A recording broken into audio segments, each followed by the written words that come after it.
Hi, everybody. I'm Jodi Gomes. For those of you that don't know me, I am a TV producer and I executive produced and created actually the Jackson Family Dynasty, which was their first and only ever documentary series the family did. I think we did it on A&E. I also directed the Janet documentary and I won an Emmy. so I'm always sort of tied in with the family. I will always be a loyal friend, whether I'm working with them or not. And next to me is the great, amazing Bill Whitfield in the house. Hi, Bill. Hey, Jodi. How are you? Doing well. Out here in this 100 and says 113 degrees outside. You are in Vegas? Yes, I'm in Vegas. Bet on black. You know, my lucky number is 7, and Michael's lucky number was 7. He used to tell me that all the time because he would refer to himself as 7. This is one little secret that we can already start sharing about Michael, because we're all here to celebrate Michael Jackson, not just the king of pop, but the man that we knew. And if you know me, you know I have not, you can Google my name, and I have not said the words Michael Jackson publicly because I just don't. I don't talk about him, and my memories of him are mine. And I've just kept it that way until now because I'm so glad the movie's doing well and I see everybody else is kind of talking about him. So I was like, let me just do something fun. Let me get with Bill. Bill's my Scorpio teammate. So I'm like, let me get with Bill, see if we can talk some fun up about Michael and stuff that people just don't know. So here's the first thing. There's 9 kids in the Jackson family. And on some of their voicemails and in their own language, they refer to each other as the number that they were born. So sometimes if you call Janet's phone, she goes, hi, it's 9, leave a message. Wow. So Michael was 7. Wow. And my lucky number is 7 because I was born on the 7th. So we used to talk about that. And that's my first MJ story that I've never discussed. I know it's not a whammy, okay, but it's a good warm-up. Good warm-up. So Bill, for those of you that don't know you, I see a lot of people starting to pop up in the chat. Tell us a little bit about who you are and what you were to Michael in his life. And I know a lot of people have seen your wonderful book, which I'm going to put up on the screen here. People have either read the book or seen the movie. I did both. I actually have the audio book and then I watched the movie on Lifetime. But you are the genius behind this amazing book, Remember the Time, Protecting Michael Jackson in His Final Days. Right. And then I think the movie was called Leaving. Don't let me say it wrong. Searching for Neverland. Searching for Neverland, which Suzanne DePass did, which is my mentor. And so I'm very proud of everything that you put in that book. And I'm so excited about all the stuff that you sort of displayed in the book and talked about. But I know you have a ton more that is in the vault. So I wanted us just to get on here, take some questions from the chat, and see if we can spread some MJ love today. So tell us, for those that don't know, how did you meet Michael? Because I think it's the funniest story. And quite frankly, it fits in with a lot of the ways that people meet Michael. It's so bizarre. Well, my meeting him was certainly not scheduled or planned. It really was not. I was hired to do, what we do. And first of all, I've been doing personal security for almost 30 years. And, just to start off from the top a little bit, for those that don't know, yes, my name is Bill Whitfield. I'm the former personal security to Mr. Jackson. And Chief security. Chief security, chief security, but, I emphasize personal because, we weren't individuals that just escorting him from point A to point B. We certainly did a lot of personal things that helped us out. I mean, taking care of the vehicles, making sure the vehicles was good, clean, well kept and well maintained. So we took care of things like that. So that on a personal level, whether it was running personal errands for him. So I emphasize personal security. I love that. I was chief of security, but personal security of the things that we carried out, me and my team. So we emphasize personal security. Yes, meeting Mr. Jackson the night I met him was not planned. Not for me, it was not planned. I was called to see if I was available. Well, 2 weeks prior to my meeting him, I was called and asked, was I available to do a security detail, meet a client at point A, airport, and escort them to their residence, maybe 20, 25 minutes outside of the Las Vegas Strip, and which is something I've done plenty of times before in my profession. And I just thought it was another routine detail.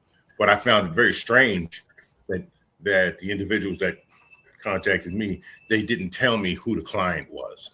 Is that abnormal? No, that is normal. That is normal. Okay. You know, because again, my responsibility was to ensure safe passage from point A to point B.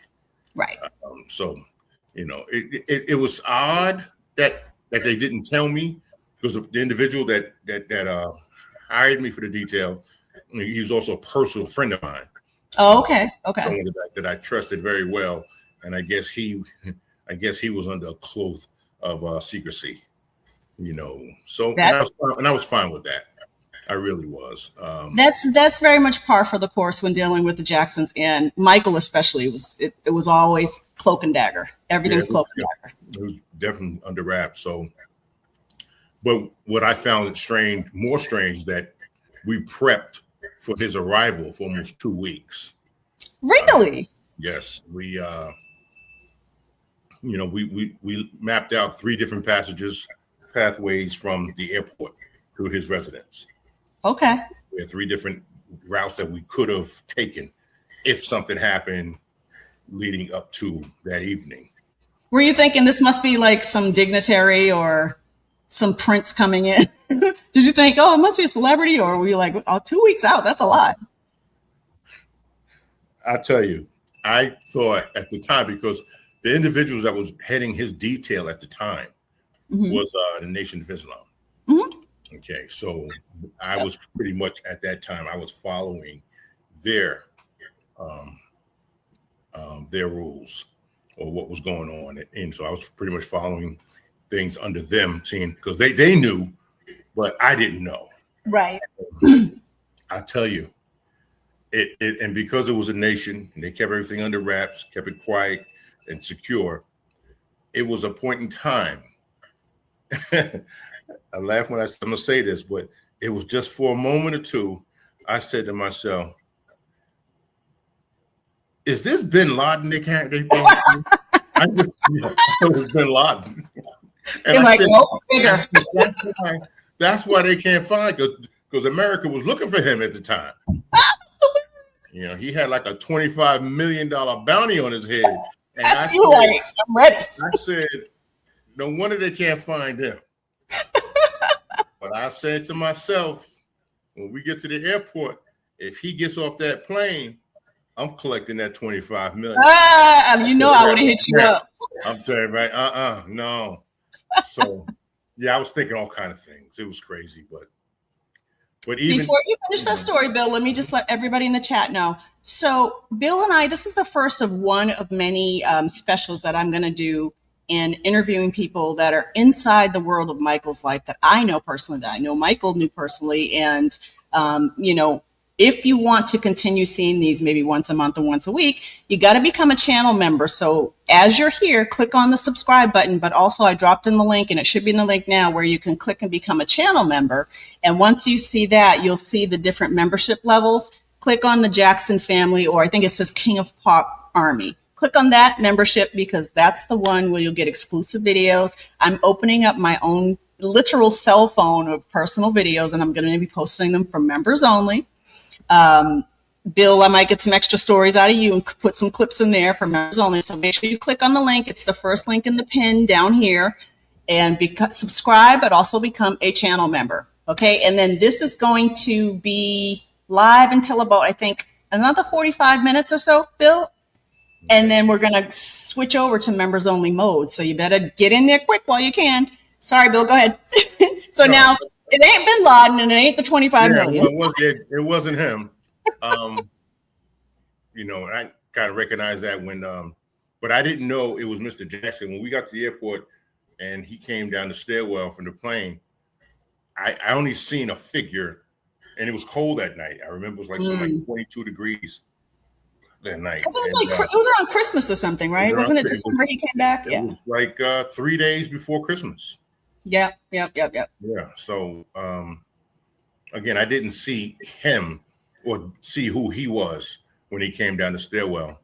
Wait, but I gotta ask deeper questions. Sure. What was he wearing that you didn't recognize the Well, most he had on recognizable man in black the world? pants.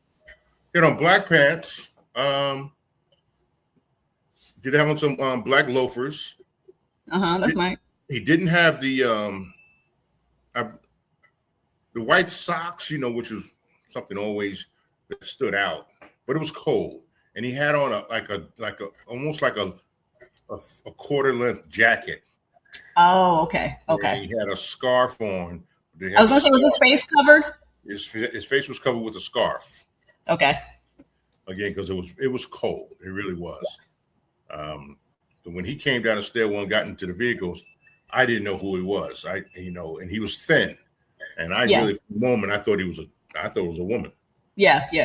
I really did. And so it wasn't until we were heading toward the residence, and that's when my partner said to me, he said, "Did you see who it was?" I said, "No, I just saw some chick." And he said, "That's no. Hilarious." And he said that was Michael Jackson. I didn't believe him at all. Why? I didn't believe him because I always thought someone of Michael Jackson's status traveled with a huge entourage. Right. And the only people that came in that evening was the nanny, which was Grace. So I love the 3 kids, and his personal assistant. Okay. That was it. Was that Scott at the time? Not yet. It wasn't Evie, I don't think, at the time. Evie? Who was the personal assistant at the time? A guy named John Feldman. Oh, John. Okay. So I didn't. That was it. Yeah, that was it. And I would, when he told me that it was Michael Jackson, I didn't believe him. I really did.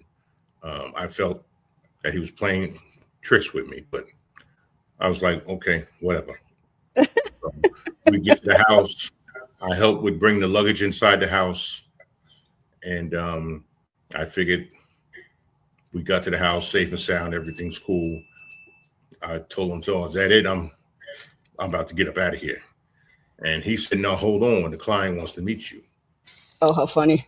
And I'm like, that was strange to me too. Did the clients not typically want it? Well, the clients, you usually can see them, so sometimes you can see them. There's times I've done security details where I didn't see the client. I was more concerned with anyone being there that was not supposed to be there. Yeah. Anyone disturbing the situation or scene. So everything went smooth. It was late, cold. So everything went smooth. And so when he said the client wants to meet you, I said, okay. When I went inside and the guy introduced me, at first they said, "Mr. Jackson, this is Bill Whitfield." And he turned around. You did hear him? The back of my neck stood up. I'm not a starstruck person. I've been around plenty of celebrities. Right. But it was so unexpected. Yeah. Who I'm meeting right now. Like, wow. And let me just add to that. So Michael had this otherworldly presence. Let me fix my camera because something's going crazy. Hold on. Do you see a lot of blue? I see a lot of blue. Hold on. Okay, there we go. I always tell people Michael has a presence that's very unexplainable unless you experience it. Like he has this otherworldly presence, but then at the same time he's so normal. So it's this weird juxtaposition of giant personality, but then he's like, "Hey, what's up?" So it just throws you completely off. Yeah, I think the world itself put him on a untouchable. Yeah, well, they put him on a level that I think warranted, and you felt there's almost a calmness around him, but it's also a level of respect, certainly. But you just felt an aura being around him and his presence. It was different. Yeah, nothing I've ever experienced before. Yeah. I mean, especially for the first time, I say that all the time. Like the 2 people I've ever met, and I've met a lot of celebrities, and people know, like I used to run Magic Johnson's company. I ran Eddie Murphy's company, both when they were both at the height of their fame.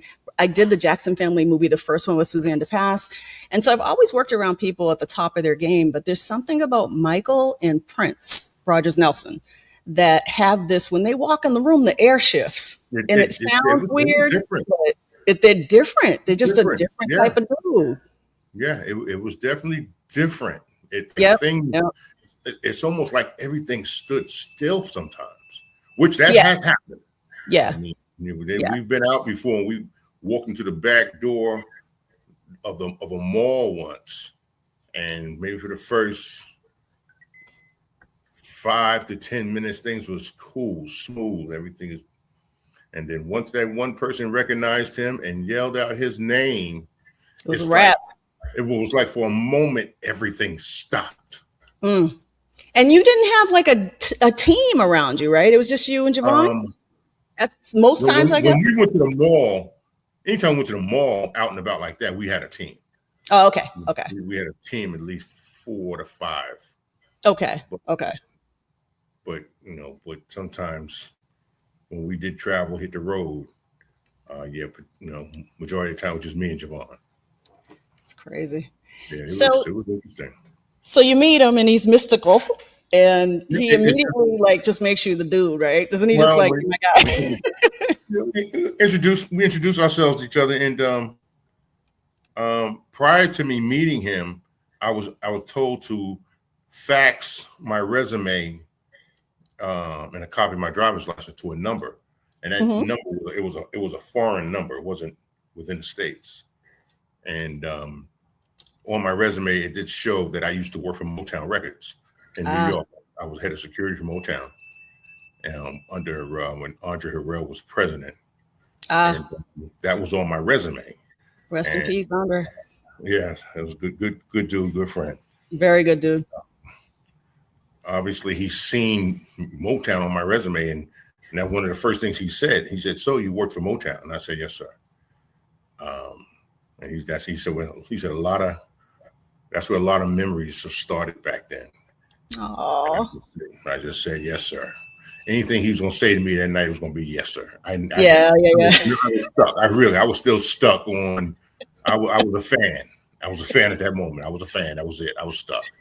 I no doubt. Yeah, I was stuck. And he's so gracious with so isn't he really gracious about I felt like Michael would shrink. He knew exactly who he was, right? He knew how powerful he was and how big he was to the average person. And so he would shrink down just so you could feel comfortable around him. And I don't know, Madonna doesn't do that.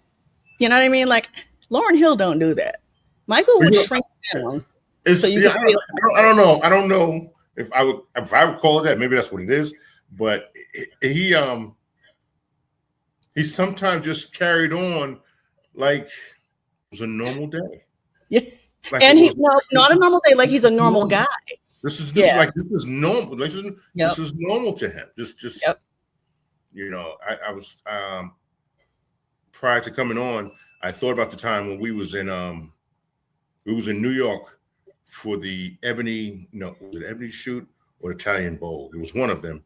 Mm-hmm. We stayed in New York and we stayed at the Carlisle Hotel. Mm-hmm. And we happened to stay at the time. This is during the all the heads of countries, heads of state would meet in New York at the UN. And we was maybe, I don't know, maybe 5-6 blocks from the UN. And this is when all the heads of other countries was in town and they happened to be staying at the same hotel as we were. Mm-hmm. That morning, I got up, called Mr. Jackson's room, let him know we had to be somewhere at a certain time. He said he'll be ready in, a few minutes or whatever. He got up, got himself together. I went to his room, knocked on his door. He came out. I was in front. BJ was behind him. Mr. Jackson was in the middle of us, and we're walking toward the elevator. And as we're walking toward the elevator, we have on our suits, with our earpieces in, and we're walking toward the elevator, and I saw a door open up, and other guys came out, and they were in suits too, earpieces. So I knew there was some dignitary. I knew it was somebody. Uh-huh. And the guy seen me, and he said, "Well, I need you guys to stop and hold off and stand down and go back to your room." And I said to him, "No, you stand down. You go back to your room." And he said, "Well, who's your protectee?" and Mr. Jackson was standing behind me. So I moved to the side a little bit just to let him see who it was. Yeah. He saw that was Michael Jackson. It's Michael motherfucking Jackson. He told his team, he said, everybody stand down. Oh, goodness. That's the power of Michael. Like, those are the most precious stories. Everybody stand down. Everybody stand down. I love it. And we're going to go back to the room. And he looked at me. He said, how long are you guys going to be? He said, can you please send the elevator back up? I said, sure, certainly. Not a problem. I have to wear glasses because my eyes are very sensitive to the lights in my house. Go ahead, do what you got to do. Let me do some shout outs in the chat while we're here. I see some new members. Marilyn St. Helena. Thank you, sweetheart. Love to see you there. Spooky Boo Girl 113 is a new member. We're going to throw you up on there. Good to have you. Welcome to the chat. You guys start populating the chat. Questions you want to ask me and questions you want to ask Bill, because we're not just going to be an open book. So you got us for about 45 minutes. Start asking those questions because we got the answers and this is an exclusive. So Bill, let me cut to, okay, so you met the kids, you're in Vegas, you're working with Michael Jackson, and did you tell your family, like, hey, I'm working with Michael Jackson? Like, what did you tell were you allowed to? The only one I told at that time was my daughter, and she didn't believe me. That's funny. She said, yeah, right, Daddy. I said, okay. So I go so far back with the Jacksons. They know, like, my dad, and they know my family and everything, because the way I dealt with the whole family, I just got sucked into, like, I call it this vortex of a zillion people, and you just have to navigate your way around. So everybody knows. So I knew Michael towards more the end of post trial, that horrible trial that happened in 2005. I knew Michael from that part of his life mostly to the end of his life. Specifically in the last year of his life, we were very close. We were painfully close.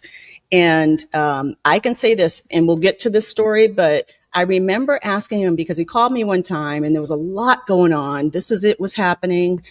Frank DeLeo had just come back in, but there was this horrible man named Tomei that was managing Michael. And I remember Michael called me. He was infamous for calling at like 3:00 in the morning from an undisclosed number. And I still to this day have trauma every time I see an undisclosed number. I'm like, who is calling me? But I remember he called me and he was like, I don't know where all my money is, and all this is it stuff is happening. And, and I asked him who was around him, and he started describing people around him and some of his security. And I think some of the Nation of Islam had come back, and he said, but Bill was supposed to be here. And I didn't really know you well at that point. And I was like, well, where is Bill? And he's like, he's supposed to be here. I think he's coming. He's coming. And this was like maybe 2 weeks before he passed, because it wasn't that long after. Right. And he was convinced that you were coming, but God bless him, he was embarrassed because he had not paid you all of your salary. I think that was something that was sticking to him, and he was extremely embarrassed about. And he was just like, I don't know where all my money is, and people are moving my money around to the point I can't pay people I know I owe. And you were one of those people. And he was in a place, and I could tell he trusted you because he was in a place where he was calling your name. Like everybody always talks about towards the end, he wanted his dad, Joe Jackson, and he was calling his dad, and he was. But for me, he was looking for you. And I don't know what that was, but I want you to know that your name came up. That's interesting to know. I knew, because at that time, I was doing more communicating with one of his attorneys, Peter Lopez. Peter Lopez, rest in peace, Peter. He had been texting me, calling me, emailing me, where are you guys at? But at that time, it wasn't so much about the money that we were owed at that time. It was more of solidifying the contracts that if you want me and Javon to go to London, go further. Yeah. That part of the businesses. So at that time, they had us in contact with the people from AEG. Right. And I was getting so much of, we'll call you back. The bullshit. Well, Michael already has security. And, I'm talking to people that don't know me. I don't know them. And they don't know Michael. What's going on. Right. They don't know what's going on. Michael. So, I felt a very, it was a controlling thing that these people had Yeah. over him, Yeah. just trying to dictate what was going on around him. Yeah.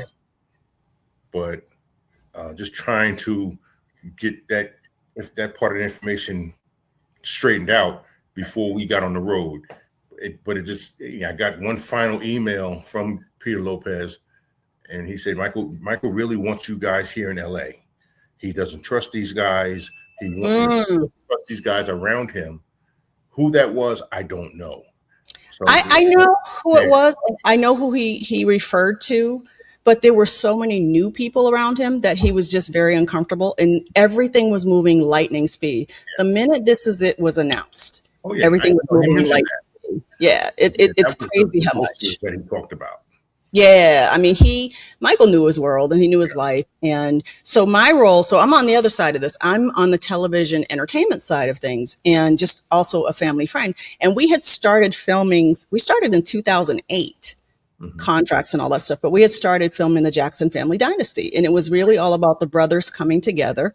And for that one last time, and then Michael announced This Is It. We didn't know he was going to announce that. He announced This Is It. And I was like, oh, this fits perfectly. I remember getting emails in reference to that show. Yeah. He was supposed to make an appearance on. He was. So it came down to very few people had contact with Michael. Like Raymond Bain was gone at that point. Right. Tomei was in the fucking way, but he was there and he was always in Michael's ear. And then Peter Lopez was there too. He was cool, but that Tomei character was the person I had to deal with a lot, and I was instrumental in helping him get him out. And then Frank DeLeo came back into the picture. So there was a lot of overlap with people. There was another, Mr. Jackson had put another person in there it was a mess, right? And I always tell people, you knew Michael at a quieter time in his life. And I knew Michael at probably the second worst time of his life, because it should have been happy times. It should have been like everybody around him was excited about This Is It. He technically was excited about it. He was shocked at how fast the ticket sold. I remember one time I had a conversation with him and he was like, you don't know what it feels like. And he started crying. He was like, you don't know what it feels like when the whole world thinks you're a monster. They think you're a child molester. You don't know what it feels like. And I was like, the whole world doesn't think that though, Mike. It's a few assholes that think that, but the whole world doesn't think that. But at the time he couldn't see that. He couldn't feel it. He couldn't see all that. What we see now, people were not showing him then. Just to have that one individual, whether it's one or two individuals that felt that way, that bothered the hell out of him. Yeah. I recall we were in the mall in New Jersey, and there was a bunch of people there when they noticed him, and they yelling, "I love you." He's yelling, "I love you" back, and it was a good moment, you know, to see the fans and the support, you know, that was receiving at that time. But somebody from afar, not too far, but you heard him scream out, "Child molester." You know, we identified the individual, we kept our eyes on him, but when we got back to the vehicles, Mr. Jackson, you know, said, the radio was on. He said, "Hey, turn that down, turn that down." We turned the radio down. He said, "Hey, did you guys hear someone say something very mean?" I looked at BJ, well, Javon, and I'm shaking my head, no, say no. Yeah. Okay. I heard it. I Of didn't course. want him to confirm that he heard it. Because listen, the way things were at that moment, had we confirmed with him, yes, we heard someone say something very mean, he would have been on the next plane to Bahrain. Yeah. Trying to go to Bahrain. No, was not. I wasn't trying to leave the States. Not at that time. Yeah. I can tell you, we all wanted Michael to come back from Bahrain. I had a private conversation with Mrs. Jackson in the kitchen, and she's like, Michael needs to get his butt out of that Middle East right now. And I was like, wow, what's going on? This is when Tomei first got in there. This is when It was getting ready to be announced. He was getting ready to come back to Vegas. I lost track somewhere in there when he finally did get stateside, because when he got stateside, I was like, okay, he should be fine with the usual suspects around him. Like, I didn't know you were there, and I just kind of moved my life on. And honestly, I was dealing with brothers. We moved around a little bit. We went to, well, certainly we stayed in Vegas for a little bit, and then we went to Virginia. It was in Middleburg, Virginia. about an hour outside of DC, and he stayed on this huge, what do you call it? Like a, I don't want to call it a plantation because that's what it was at one time. It is what it is. It used to be a slave plantation, but they certainly remodeled it and everything. It was like almost looked like a resort, a vacation. I mean, it was dark at night, no lights, but it's beautiful during the day. He stayed in this huge house. We stayed in 3 houses down, not too far from his. But during that time with the kids, everything was great. I mean, they were great. See, you knew a different Michael that like almost every no conversation. Yeah, it was good times. No doctors. I heard someone say, "Oh, he always had a doctor with him," which is definitely not true. No. But no, it was good times. Yeah. He was doing depositions in DC. Yep. We would drive into DC, and things was smooth. But it wasn't until we left there. We stayed out there about 3-4 months. Then we went to. He wanted to go to Jesse Jackson's birthday party in LA. I remember that. Yeah, and he did go. Yeah, he did go. Yeah, we flew out to LA. Stayed out there for a couple of days. That's when that was an interesting time. Financially, it was because it was interesting. Yeah, I remember Londell McMillan was. Londell stepped in and helped us out a lot. Yeah. He was the one that got Mr. Jackson back to Vegas. We rented one of those big buses, looked like a tour bus, and drove him and the kids from LA. I was already back in Vegas, so they drove the kids back to Vegas, where I received them. Okay. And stayed at Green Valley Ranch in Vegas. Stayed there for about a month. And then New Year's Eve was coming around. So Peter Lopez made arrangements for him to stay at the Palms. So we moved him into the Palms Hotel. He was good friends with the Maloofs, who at the time owned the Palms. Yeah. Correct. Yeah. Right. And so we stayed in the Hugh Hefner suite.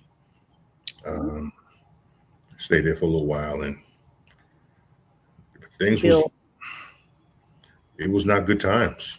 Yeah, it was. I call it the lean times. It was lean for him. There was a lot going on. Yeah, and it's not that Michael didn't have the money.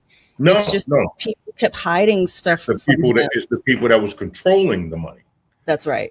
So I want people to know that is a myth that Michael died broke. He did not die broke. He had money. The catalog, as you can see now, will always earn that man money, and he knew that. Whether he leveraged it or not, he knew it would always earn money. And he knew that even in death, it would be 5 times the amount, and so he was never, ever going to be broke, but he was very much stressed about where there were so many tentacles of people just touching stuff that should not have been touching stuff, including his money. I think his biggest, for me, one of the biggest mistakes he's made was he trusted too many people. Way too many. But then that was his nature. That was his heart. But he trusted too many people to have control over huge amount of finances. Without checks and balances. Yeah. Like he did. So let me take a step back. So you knew Michael towards the end, right? I knew Frank DeLeo was there from Victory Tour days, even before Victory Tour days. And so I had tons of conversations with Frank before Frank even passed. Love him or not, Frank had a machine around Michael that let the star be the star, and everything just kept elevating. John Branca was there at the time. Him and Frank DeLeo didn't get along, is my understanding, which is why you don't see Frank in the movie. Because I'm like, how do you do a movie without Frank DeLeo, who orchestrated almost all of that, like the Thriller era, all of that stuff. But I will say during that time when he was at, the juggernaut of who Michael Jackson was becoming, the king, he had a little bit more stability around him. And the vultures came after that. There was always shitty people from Motown all the way up. There was always, and that's just the music industry. But once he became king of pop, everything got so twisted, and he couldn't trust left or right. He could not trust anybody because everybody lied to him. And then people would play this game, and they still do it to this day to the brothers. People would play this game, especially people that are up to no good. They would play the game like, Jodi's no good, so don't talk to Jodi. Yeah. Bill's no good, like so. Yeah. And you and I don't defend myself. I'm like, whatever. You think I'm not good? Fuck you.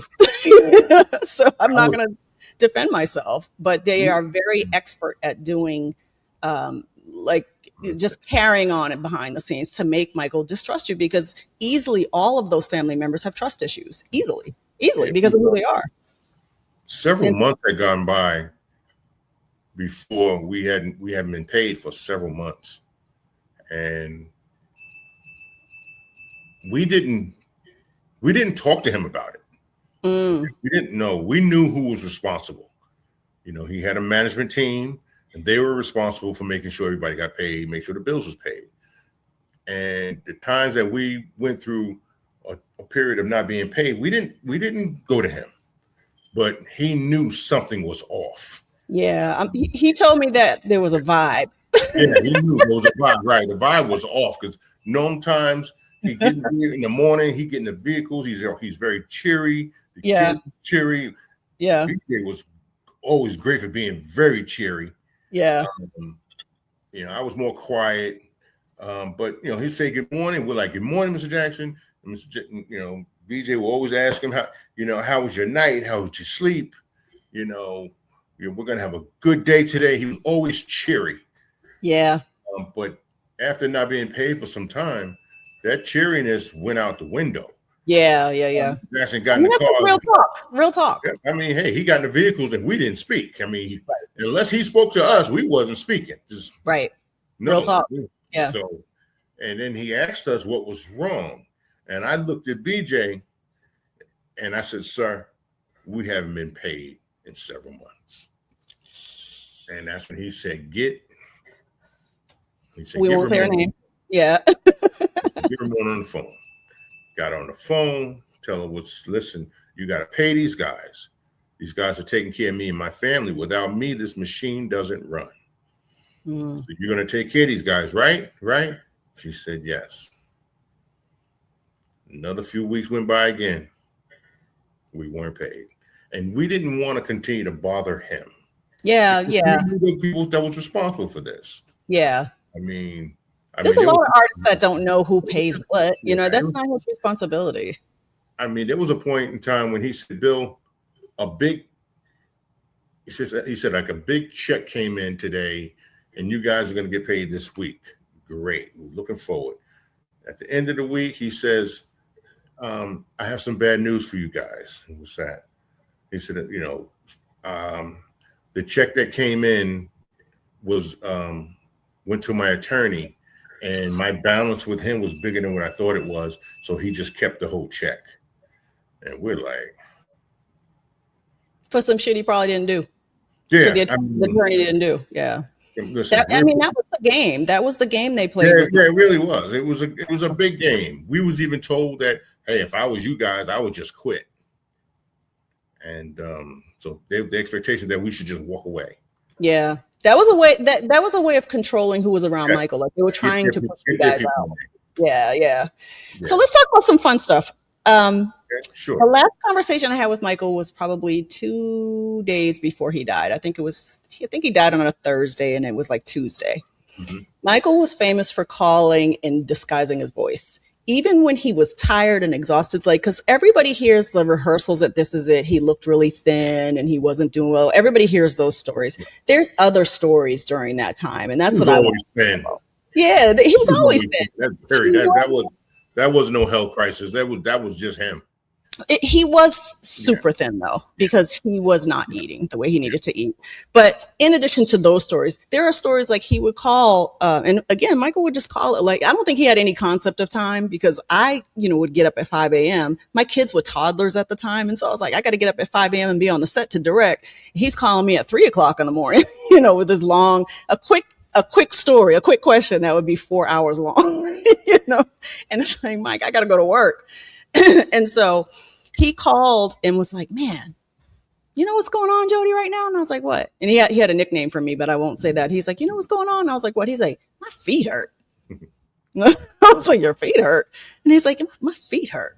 And he just kept going on about one of his, he's like, I got this ugly toe.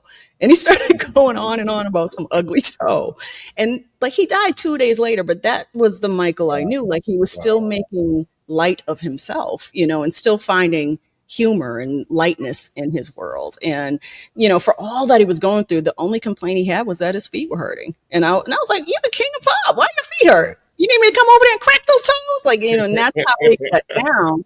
But I still was like, who's around you that your feet are hurt? You know, in the back of my head, I'm like, why is somebody not taking care of this man? What's going on? And it was just so much going on at that time. But I want fans to know he always found a fun moment, even in the bullshit, because it was always bullshit. Always. Constant to this day. Constant. The man's not even here. Constant bullshit. we used to watch. We used to take him and the kids out, and the kids would happen to see a playground, and they would ask him, could they go? And he'd be hesitant, and then he'd say, okay. Well, you know, it was just the kid. We couldn't let him out the car with the kids. And people would know there were other kids out there with their families. So we didn't want people to see him. So we let the kids out. I remember I stayed in the car, and BJ took the kids over to the playground, and they're wearing BJ out. He's picking them up, putting them on the monkey bars, and they on the swings. They're all over the place. And Blanket, I remember he was so small, and he had all this hair on his head. It would always get in his face, and he would fall. Oh, he would always fall. And Mr. Jackson would say, Bill, watch this. Look at. He said, watch this. Look at Blanket. He's gonna fall. He's gonna fall. Up there he goes. He fell again. And we would just be sitting in the car laughing at him. And it was just, it was just those. See, I didn't get a chance to see Michael the dad. I didn't get to see a lot of that because I was always on the crisis side or clean up some mess side. So I never got a chance to really see Michael the dad. And I just hear all these wonderful stories about how well he could cook. What I can say is that Mrs. Jackson taught all her boys to cook. Like they all can cook. And I mean, put their foot in it, cook. It was a lot that we wondered about who was doing what, because there was a time when Grace was traveling, so she wasn't there, because it was often time that she would come in with groceries and just do whatever she did. And but there was a time that she was traveling, so Mr. Jackson would call, Bill, the kids need more cereal. Cool. We go out and get the cereal that they like. But who was supposed to be doing? Didn't he have a personal assistant at that time? Nope. It was just you guys. Just us. Nobody was there. It was just us. You know what? God puts me in the right places, because I would have been so instrumental had I been put in your life at that time. But I'm glad I wasn't, because it would have sucked me into that siphon of. It was hard not to have a personal connection with him. Yeah. Realize you're the only ones around, and he dropped his guard with us. Yeah. Okay. Yeah. He dropped his guard. He shared things with us. He shared how he felt about this one, that one, things. And he promised us, don't worry, guys, things are going to get real better real soon. Don't worry. Yeah. And so he ensured us, or reassured us. So we stuck it out. Yeah. You're loyal like that, though. He felt the level of integrity had to be there. We cared about him. Yeah. And he felt that. So he felt that. We had to write it out. But when he would things like, Bill, we need more detergent. Yes, sir. And we're saying to ourselves, who the hell is washing clothes? Right. Washing clothes. Because the kids was young. Listen. That's funny. He was doing it. So let me tell you my Michael story. And Jermaine said something very similar to me about washing clothes. Mrs. Jackson raised her sons to be able to stay. She didn't raise them to be superstars, right? That was an accident. They didn't. That was Joe Jackson. She raised her sons so they know how to cook, they know how to clean, they know how to make their beds. Like she raised her sons like I raised my son. My son can do all that and stand on his own. And so one time, Michael was, in that big mansion in Bel Air or whatever, and he was like sending somebody out to go buy him some drawers. That's what I gotta send somebody out to buy me some drawers. And I was like, what happened to the ones you had? Like, why are you buying drawers? The end of that story was like, you know what? I'm just gonna go in there and hand wash some. And he's like, Jodi, I'm a man from Gary, Indiana. I know how to wash my damn drawers. And I was like, and he didn't say man, he used a different word. So I was like, he's like, I'm just a man from Gary, Indiana, a brother from Gary, Indiana. I can hand wash my drawers. He's like, I'll just wash them and I'll put them outside and let them dry. And I was like, please don't. Yeah, we don't want that on TMZ. Please don't. I think he washes. He did laundry. That's what we know. So people don't know those things. So that's funny. So and Jermaine did the same thing. Jermaine was like, I'm an N-word from Gary. I know how to do what I got to do. Like, I'm like, all of them are real cool like that. They're real cool and very down to earth. Very down to earth. Yeah. We all have to understand there was a point in time in their lives they didn't have much of anything. Or anybody outside themselves. They had to figure out with what they had. So that humbles you. You know, when you do become a position that you're in a better financial position, you don't forget when you did not have this. Right. So. And honestly, Mrs. Jackson reinforced that humility all the way to this day. Like I think she is the humility, and Mr. Jackson was the driving force that got all of them. Like right now they're in their 70s and they still get on stage. Bill, I wish I would. I wish I would. I don't love anything that much. I'm gonna be on stage at 70. I went to see Janet, and I was like, Jan, dang, you was up there 2.5 hours. I was sitting down by the third song with my fat ass. So I was like, they have a work ethic that is not matched anywhere. Beyonce, definitely. But we're talking about people that are in their 70s, came out in the 60s, 70s, 80s, 90s, 2000s, and rocked it all the way to now. And people don't understand the depth of what that commitment looks like. Like, I'm glad people are seeing Michael in the movie and the commitment he had, because Michael very much was destined to be the king of pop. He wanted it. He positioned himself that way. He told his family. And Jackie always tells me this story because I'm like, Jackie, you drove your brother crazy.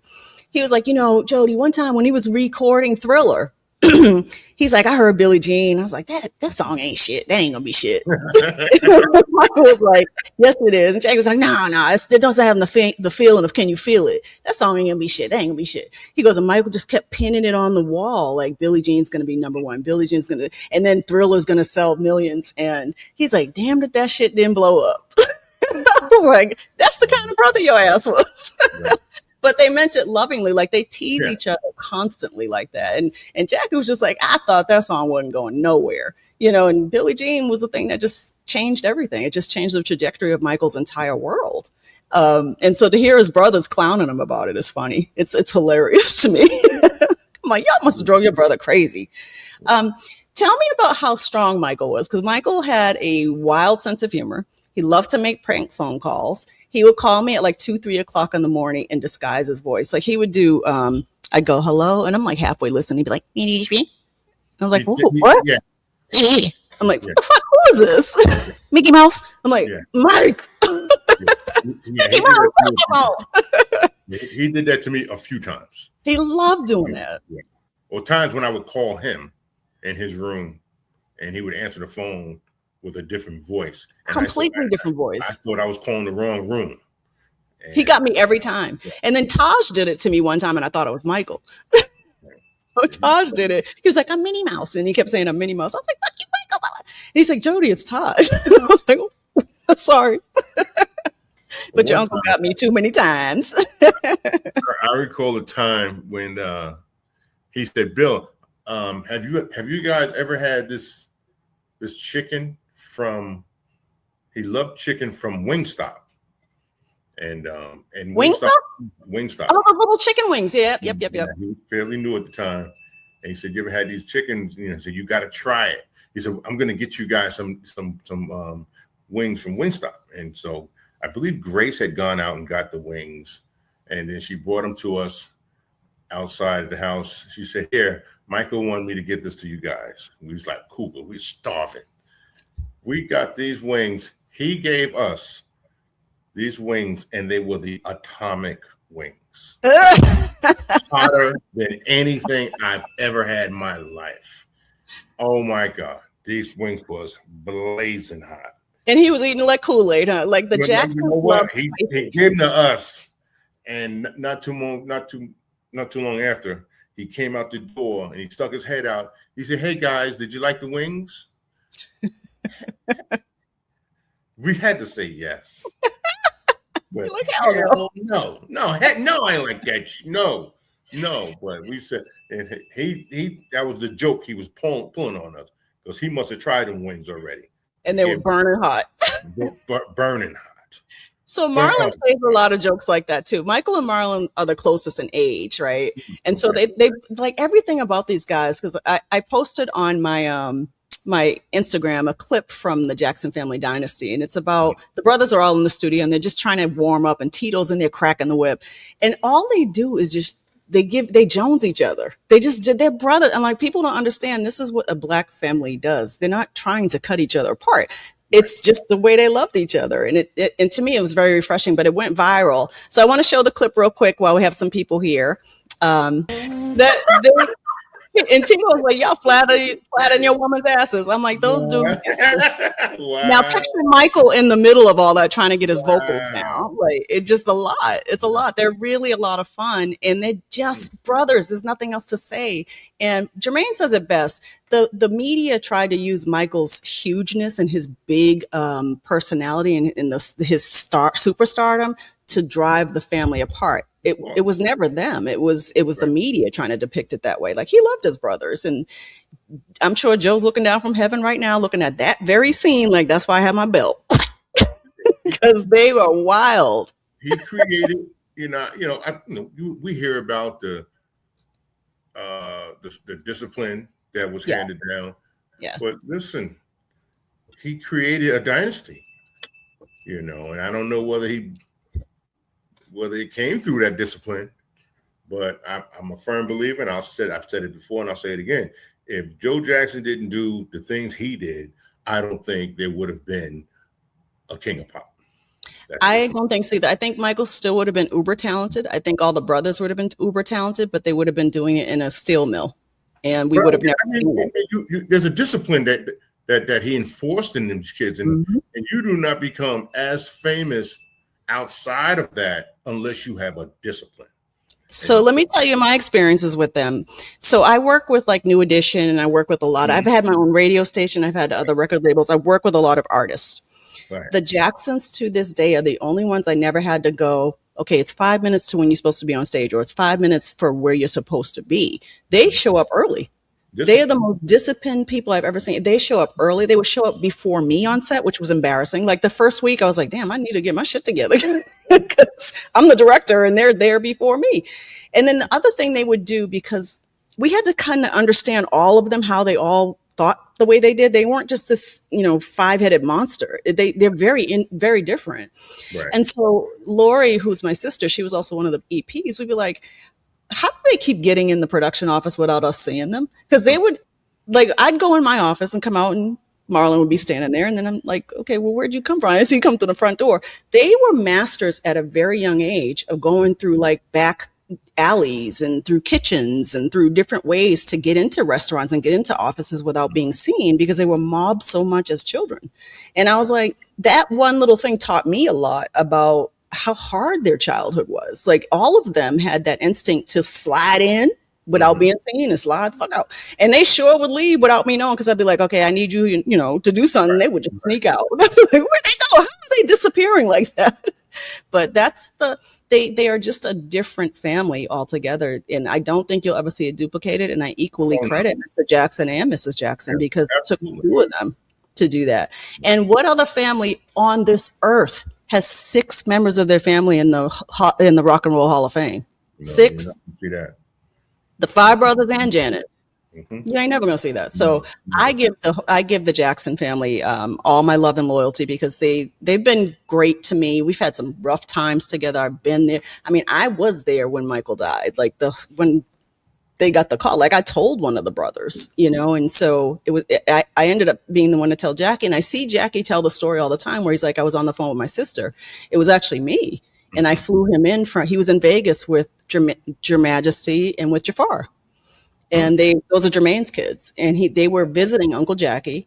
And I had just left Vegas, and I was driving back to Vegas. You live in Vegas. Yep, Jackie lived in Vegas, and I had just left Vegas because Jackie and I had dinner the night before. I'm on my way to LA to actually go have a meeting with Jermaine. And I'm driving in the car, and Jermaine called, and I could hear Mrs. Jackson on his other phone upset.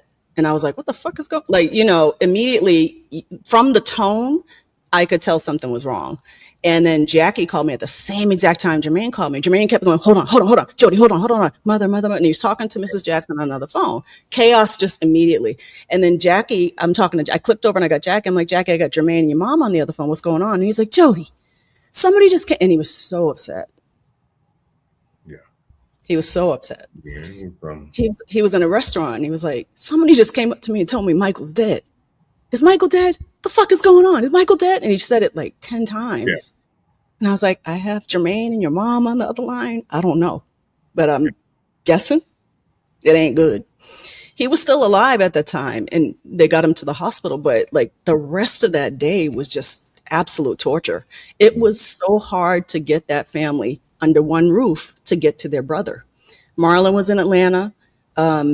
Jackie was in Vegas. Jen, I think, was in New York or something. And everybody that was close to the family was just trying to get the family in Los Angeles so they could be there for their brother. And what people don't understand is they are a family. Right. That night, we were all at Jermaine's house after we left and Jermaine announced that he was gone.